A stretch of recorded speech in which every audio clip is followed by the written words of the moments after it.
आज आपको यूपेक नेम से स्ट्रक्चर फॉर्मूला लिखना बताएंगे। ठीक है, पहला क्वेश्चन कह रहा है 2 ब्रोमो 3 क्लोरोब्यूटेन।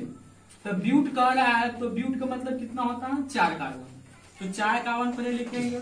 ठीक है, और कह रहा है कौन सी ANE। तो ANE का मतलब होता है कौन सी सिंगल बॉन्ड। तो सभी के बीच में हमने क्या किया सिंगल बॉन्ड लगा दिया। अब उसके बाद में कह रहा है कि 2 ब्रोमो 3 क्लोरो। तो आपके मर्जी, आप जिधर से भी आप काउंट कर सकते हैं, लेकिन किधर से एक ही तरफ से करना है, किसी भी तरफ से। ठीक है, तो 2 ब्रोमो का रहा था, मान लीजिए हम इधर से काउंटिंग कर रहे हैं, तो एक दूसरा नंबर का बनी हो गया। तो 2 ब्रोमो, तो यहाँ पे लिख दिया BR। ब्रोमो का मतलब होता है BR। उसके बाद काउंटिंग इधर से किए हैं, तो अभी भी हमको यहाँ से ही करना है। क्या करना 3 क्लोरो। तो 1 2 3, आप ऊपर लिखिए नीचे लिखिए कोई फर्क नहीं पड़ रहा। तो 3 क्लोरो यहाँ पे लिखेंगे कौन सी Cl। अब बाकी जो बच गया खाली जगह, वहां पे क्या करना हाइड्रोजन को ड्रॉ कर देना है। ठीक है, ये हो गया आपका कौन सी स्ट्रक्चर फार्मूला। अब इसी को आप चाहे तो आप क्या कर सकते हैं कि अणुसूत्र आप लिख सकते हैं। ठीक है, तो अणुसूत्र लिखने के लिए क्या करेंगे C, कितने हाइड्रोजन है इसके साथ में 3 हाइड्रोजन है, लिखेंगे CH3। सिंगल बॉन्ड है, सिंगल बॉन्ड दे दिए। उसके बाद क्या है C कार्बन। ठीक है, कार्बन और कार्बन के साथ में क्या है हाइड्रोजन। उसके बाद में क्या है क्लोरीन, तो CHCl। उसके बाद में क्या है सिंगल बॉन्ड है। उसके बाद में क्या है CH। उसके बाद में क्या है Br लिख दिया। उसके बाद फिर सिंगल बॉन्ड है C। उसके बाद कितना हाइड्रोजन है 3 हाइड्रोजन है, तो CH3। ये हो गया आपका कौन सी अणुसूत्र। चलिए दूसरा क्वेश्चन हम लेते हैं। दूसरा क्वेश्चन है 1 ब्रोमो 1 क्लोरो 1 2 2 ट्राईफ्लोरो इथेन। तो इथेन के मतलब कौन सा हुआ 2 कार्बन। तो 2 कार्बन हम लिखेंगे 1 2। ANE कह रहा है, इसका मतलब क्या होगा सिंगल बॉन्ड। तो सिंगल बॉन्ड लिख दिए।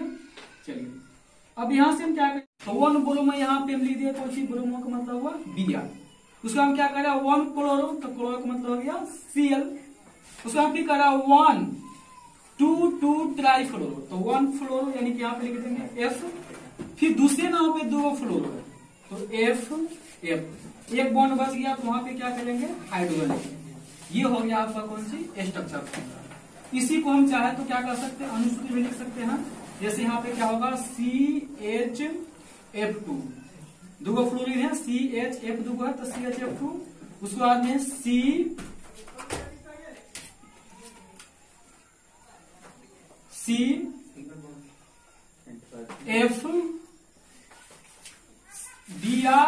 और उसके बाद में क्या है Cl।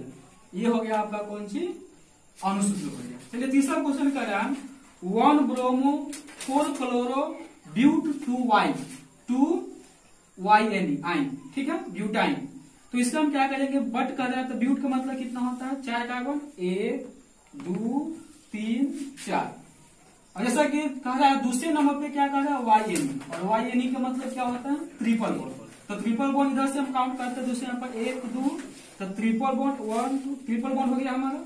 अकेले कह रहा है 1 ब्रोमो, तो एक पर ब्रोमो कह रहा है, तो Br लिख दिया यहाँ पे। और 4 पे क्या कर रहा है क्लोरो, तो 1 2 3 4 पर कह रहा है क्लोरो। अब बाकी बच गया 4 बॉन्ड पूरा दीजिए, और वहां से क्या कर दिए हाइड्रोजन जोड़ दीजिए। इसके पास ऑलरेडी 4 बॉन्ड पूरा हुआ है, यहाँ पे हाइड्रोजन जोड़ दीजिए। ठीक है, अब इसी को चाहे तो क्या कर सकते हैं अणुसूत्र में लिख सकते हैं। ठीक है, तो यहाँ पर कौन सी CH2Cl, सिंगल बॉन्ड है C। उसके बाद क्या है ट्रिपल बॉन्ड C। उसके बाद में है CH2। उसके बाद क्या है Br।